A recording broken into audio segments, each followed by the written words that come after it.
And we're finishing this morning with this passage from Mark's Gospel of this group of women coming to the tomb on that first Easter day. And it is all about the unexpected. I wonder when the last time you really, truly experienced something completely unexpected.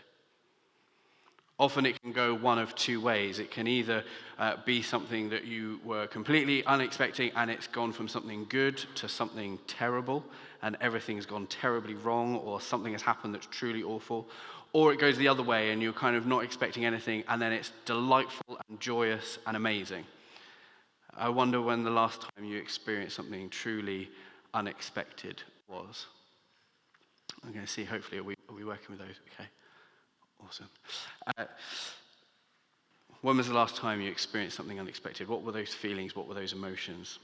As a Manchester United fan, thank you. Yeah, it's all right. So I can take it. It's fine. There's been a lot of the expected over this season, which is poor. That's our kind of baseline now as Manchester United fans, and it's quite a hard time for us. Pray for us if you want to. However, we got to experience the completely unexpected just over a week ago. Manchester United were in the quarterfinals of the Europa League in Europe. They were playing the French team Lyon. They were 4-2 down in extra time, and it was all going as kind of expected for Manchester United this season. And then the complete unexpected, the complete reversal and change of all things. And Manchester United scored 3 goals in the final 6 minutes of extra time, completely turned the tie around, and they ended up winning 5-4, 7-6 on aggregate. Despair turning into joy. And the scenes and the celebrations. And just for my own benefit, we're going to hear the last goal from that game, and you can hear the emotion in this match.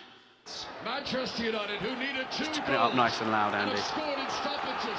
This is Barcelona '99 stuff here. Kobe Manu has come up with a goal that is going to enter the Manchester United annals. A late equaliser for 6-6, and still it's not over. 5 minutes of stoppages. Harry Maguire! Oh my word! Harry Maguire's header makes it 7-6 to Manchester United. Oh my God! They jump into the crowd of celebration, and it's just like York and Solskjaer all those years ago. 2 goals in stoppages to turn it around. The 10 men of Lyon can't believe what's hit them. Somehow, Manchester United have hit them. 7-6. It's absolutely joyous. Just brings goodness to my soul. I don't care if any of you don't like that. That was just for me. But when was the last time you experienced something completely unexpected? What were those feelings? What were those emotions as you encountered them? In our Bible passage this morning, there is a number of completely unexpected things. And so we're exploring encountering God. And this morning we're exploring encountering God unexpectedly. Or perhaps it should be unexpectedly encountering God. Jesus is dead. His body is in the tomb. His disciples and his followers are grieving. Their hopes and their dreams have died. Despair and sadness fills the scene. They are afraid and in hiding. The effects of death hangs heavy on the scene and surrounds them.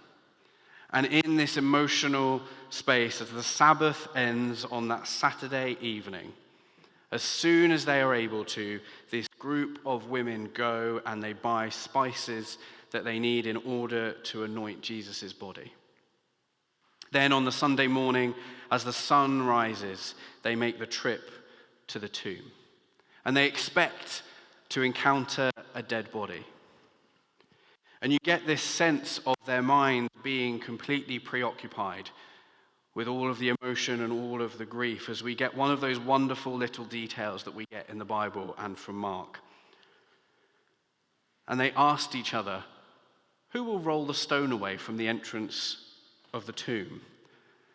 It's like when you go out and you go to the shops and then you get to the checkout and you've got everything scanned and then you realize that you left your wallet at home and you've got no way of paying. These days it doesn't happen as much, of course, because we just get our phone out and we pay with our phone, and we always have our phones on us. But it's like doing that. Or you leave the house and you forget your keys. Totally kind of preoccupied that they're going to the tomb to anoint Jesus' body. They haven't even worked out and realized that there's a big stone in the way and they're not going to get there. Their minds are elsewhere.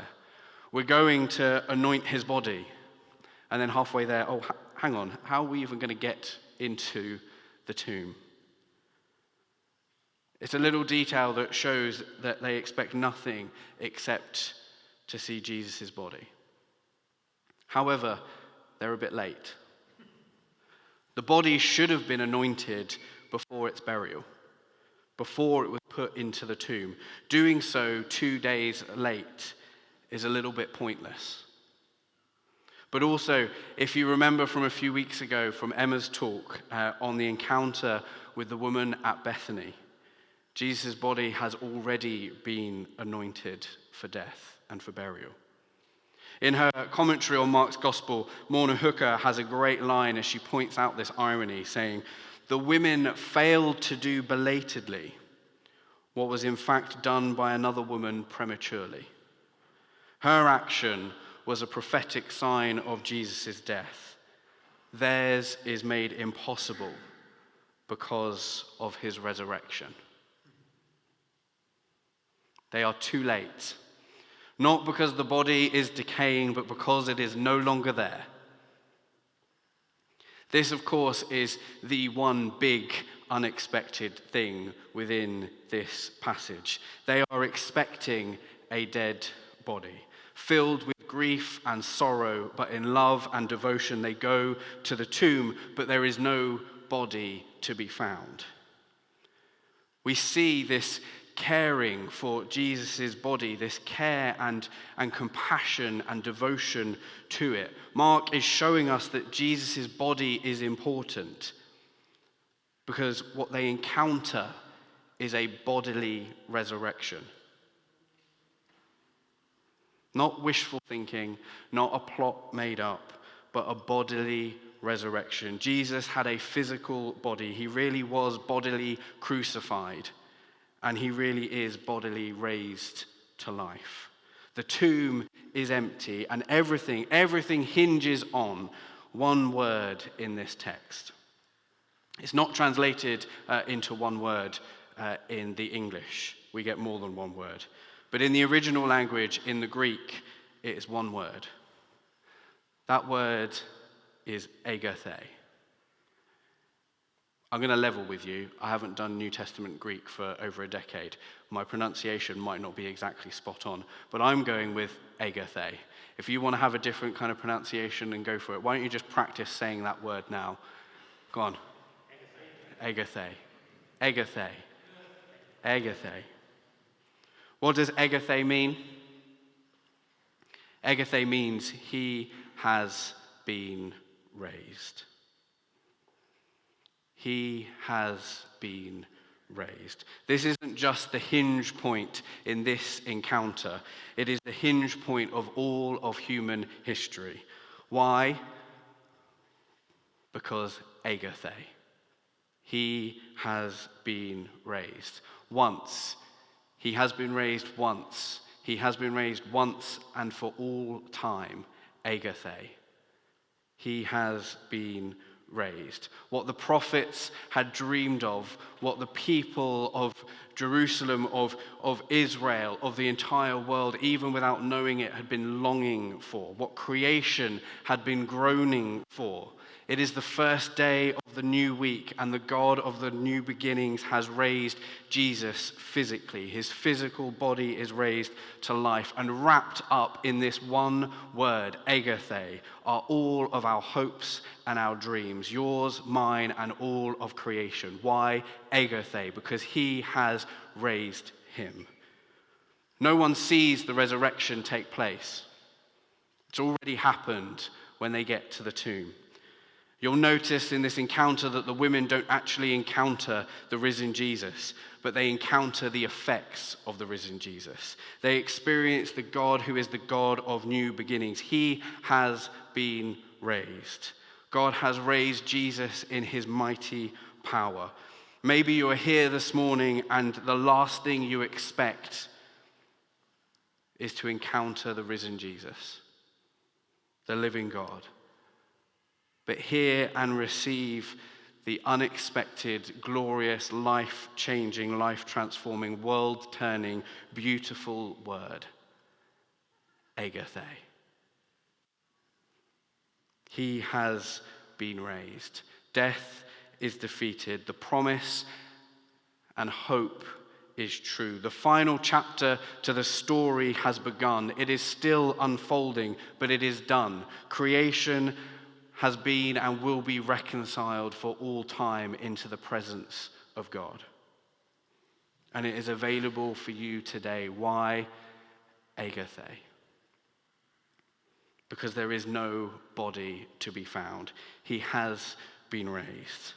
An encounter with the risen Jesus is always a fresh start, a new beginning, the first day of the week. Maybe you already know that. Maybe you've already encountered it. Maybe you've already experienced it. But have you really let that truth seep deep into your heart and souls? Maybe it's been a while since you've really allowed that truth to overflow out of you. Hear that word this morning, Agathe. As we finish our sermon series, remember our encounters with Jesus are always encounters with the risen Jesus, the one victorious over death and who's been raised to life. What else is unexpected in this encounter? I don't know whether you'll have noticed it. The women are unexpected. All four Gospels declare that it is the women, not the men, who are the first to witness the resurrection. And if we know our Bibles, as we read that passage from Mark 16, if we know our Bibles, we may have heard echoes of Genesis 3, where in the garden, God speaks to the serpent, God speaks to the woman, and then speaks to the man. After sin has broken the world, he speaks to those three, promising that he will defeat evil and darkness. Here in a garden, Jesus has gone down to the depths, to the serpent, and has defeated darkness. And now the women receive the good news and are told to share it with the men. The curse has been broken. The resurrected Jesus is unwinding the curse from the garden and releasing blessing on creation from a garden. And it's amazing because that is not who you would choose if you were making this up and if you wanted people to believe you. Many of you will know that the eyewitness testimony of two men was needed in the ancient world to prove anything. And yet the unexpected, scandalous nature of the Gospels means the message is entrusted to women to share with the male disciples. In a world where their testimony wasn't accepted in court, their word counted for nothing. This would have been a ridiculous thing to make up. It would have been discredited straight away. So unexpected, so ridiculous. Unless, of course, it were true. A world where women's voices are silenced. Who would think it, hey? Except, of course, we encounter the same in our world today. This week, you might have seen this story. This one's slightly amusing. So many of the stories of women's voices being silenced aren't. This is the story of the woman who managed to get into the male-only magic circle. She tricked them into it. And then when she was found out, they kicked her out in the same meeting where they admitted its first female magicians. That was in the early 90s. And this week, they apologized and gave her back her membership 30-odd years later. Unfortunately, the church has silenced the voices of women for much of that time as well. Here's one image. So, ladies, thanks for being the first to witness and report the resurrection, and we'll take it from here. Amusing and also depressingly accurate. The first to preach the gospel were then not allowed to do so for hundreds of years. How fortunate we are at Mariners that we're able to benefit from and receive the teaching and the ministry of females. It's a great privilege and honor to be serving on a leadership team that's made up of both women and men. And if you're not sure about that, then come and talk to me and we'll open the scriptures together. And I'll respect your view and tell you why you're wrong. But to really hammer it home, the women are the ones to receive the apostolic instruction, commissioned to go and tell others. Encountering God as unexpected people. What is important is not your status or what the world tells you your status is. What's necessary isn't your qualifications or the details of your bank account. What disqualifies you is not your weaknesses and your insecurities and your failures. It's all about your dependency on God. Because Agathe, he has been raised. Don't you dare for a second believe that he is not calling you, that he does not want you, that he is not longing for you. Agathe, do you come to Jesus as the women do because there is nowhere else to go? So dependent and devoted, come and dwell with God, and his risen presence will equip you. Or are you holding God at a distance, there to fulfill your wants and your needs? At Spring Harvest last week, we were there as a family, and in the Bible teaching, we were looking at different passages through Isaiah. And the speaker, Helen Painter, she challenged us on the notion of dependency. And she said often that we say to God, I can do the molehills. I can do the molehills, God. I can handle that. And God, I'll depend on you to face the mountains. But she says that dependency on God is actually saying each and every day, God, I can't do either. I can't do the molehills or the mountains without you. And also, I don't want to. I depend on you for all things. Why?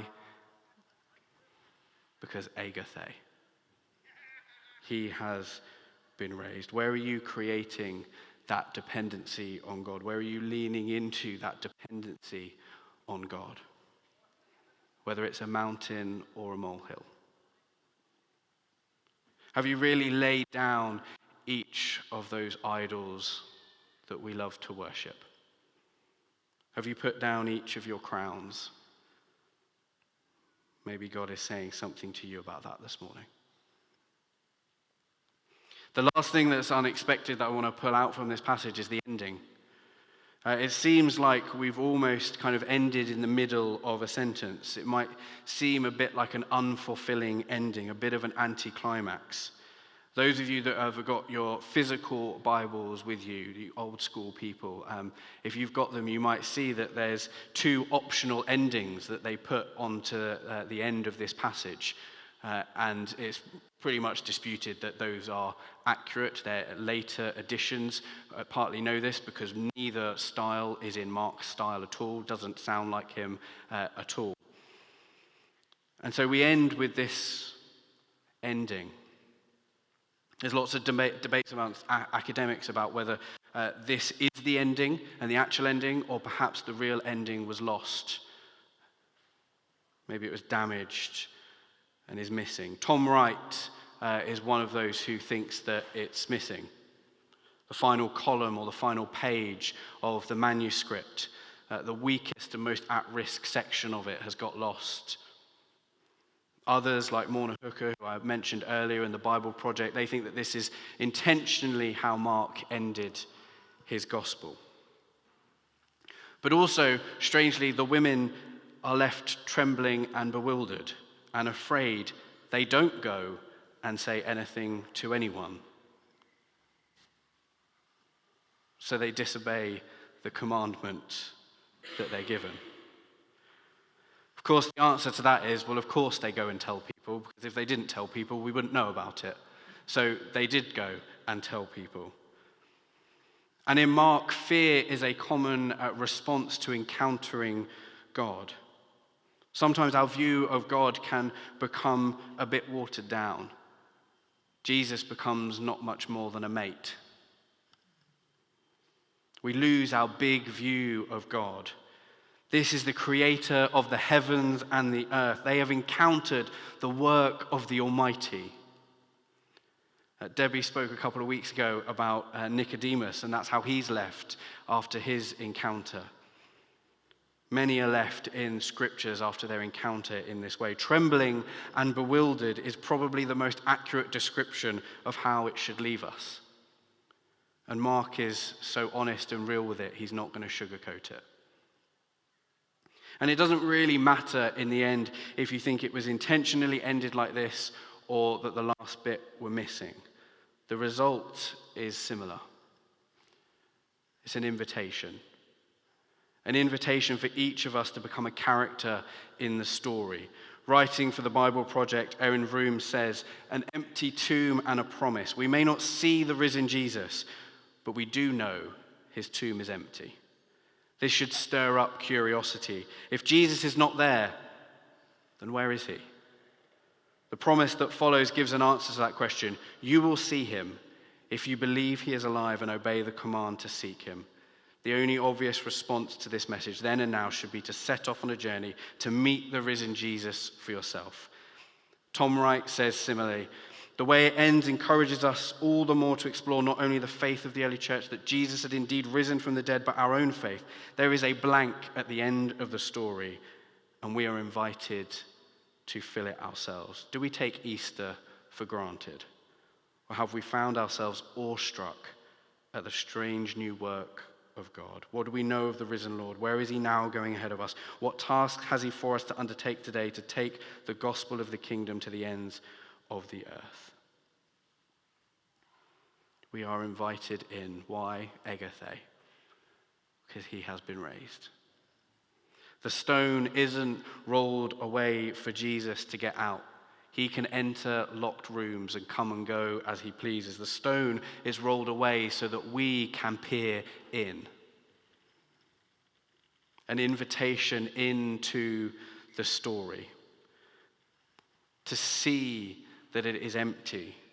To look at the evidence, add it up and come to a decision. Come to the conclusion expressed by the late Pope Francis. There is one certainty: Christ is resurrected. Christ is risen. Christ is living among us. And this is the light that awaits us behind that dark door of death. It's not to be consumers, but to be invited in.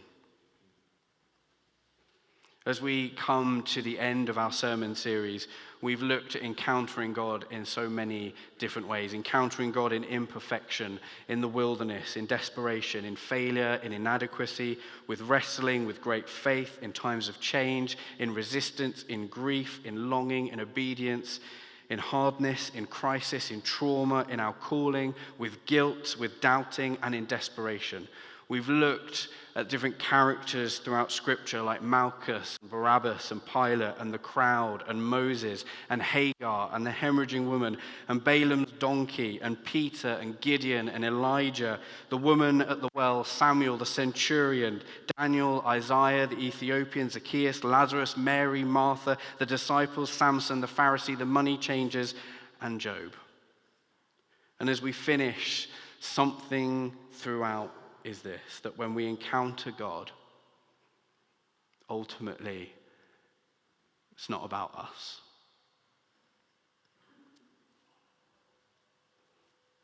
Because agathe. When we encounter God, it is not about us. It's not about trying harder, but receiving what God has for you, what he has done for you, what he has done for us, in us and through us. Agathe. It's about being changed by God through his presence, by the continual filling and dwelling of his Spirit in us. Agathe. For that change to send us out to others, to share the good news and to demonstrate it to others. Because agathe, he has been raised. And it is that presence and power at work in us when we encounter him. Are we truly open to that work? Do we allow it to move not just from our heads but into our hearts? The unexpected invitation is to encounter the unexpected. The risen Jesus, agathe. Come. Dwell, depend, and delight in him, and allow him to change you, to equip you, not for your benefit, but for the benefit of others, so that others can enter into this new story, enter into this new kingdom. For me, for you, for others to step into the greatest story there is. Summed up in one word, agathe. So I wonder if I can invite the band to come up. I want to just respond simply today. I'd encourage you, ask you, invite you to close your eyes, just where you're sat. You might want to open your hands up, whatever posture you feel comfortable in, but just ask you to close your eyes.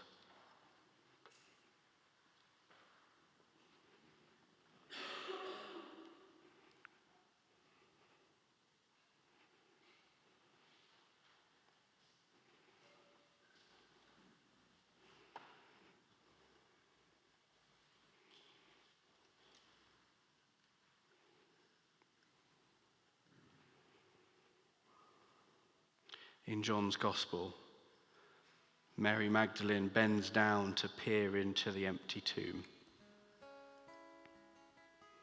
And then she turns and encounters the risen Jesus, but mistakes him for the gardener. But then he says her name, Mary. And she realizes, and she cries out, "My teacher." On the dawn of the first day of the week, it dawns on her that this is the first day of the new creation.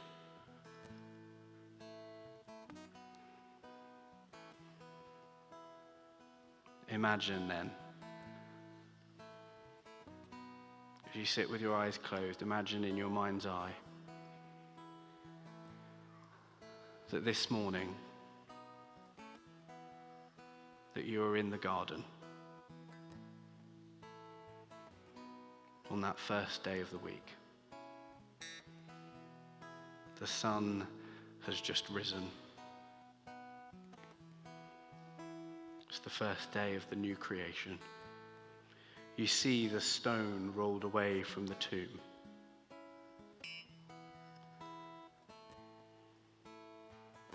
The entrance is open. It's inviting you to come and to look. Imagine going over, bending down and stooping, because there's a strange sense deep in your soul that something is inviting you to look inside. So you look. And it's empty. There's nothing there.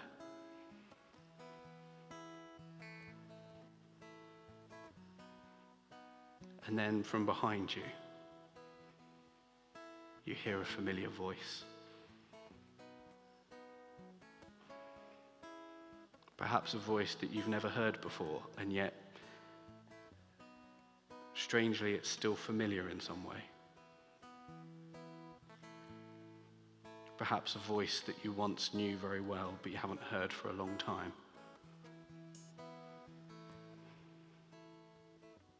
It's the voice of home. It's the voice that was there at the beginning of all things, at the beginning of creation. It's the voice that will be there at the end of this age to wipe away every tear, for death will be no more.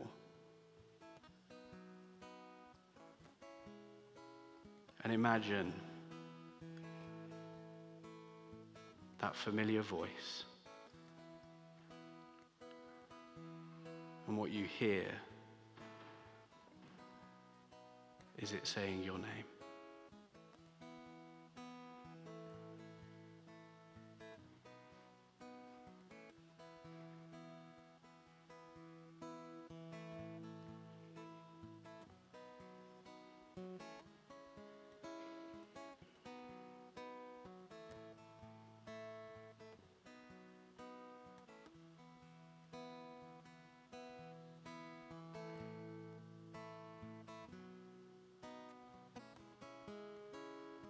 Before you even finish turning, you know, Agatha.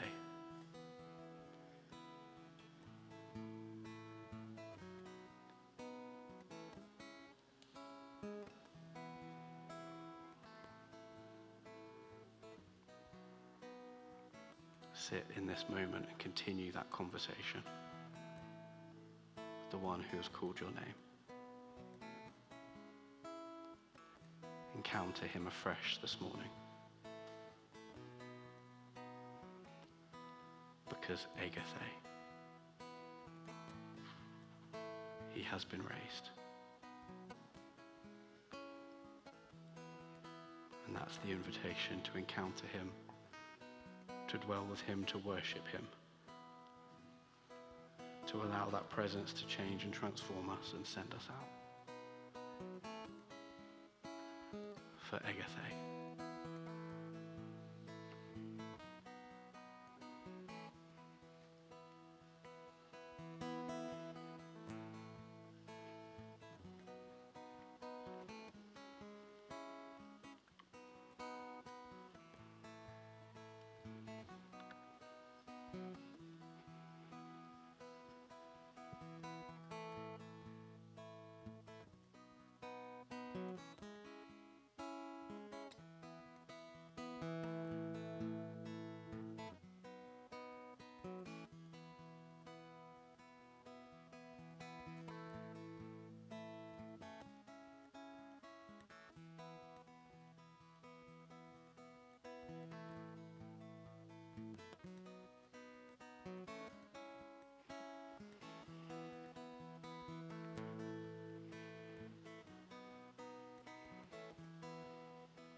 Continue that conversation, continue to hear what God is saying to you this morning. There's no need to rush on, linger in that garden. The band are going to lead us in worship and in song. Whenever you feel ready to join in, then join in.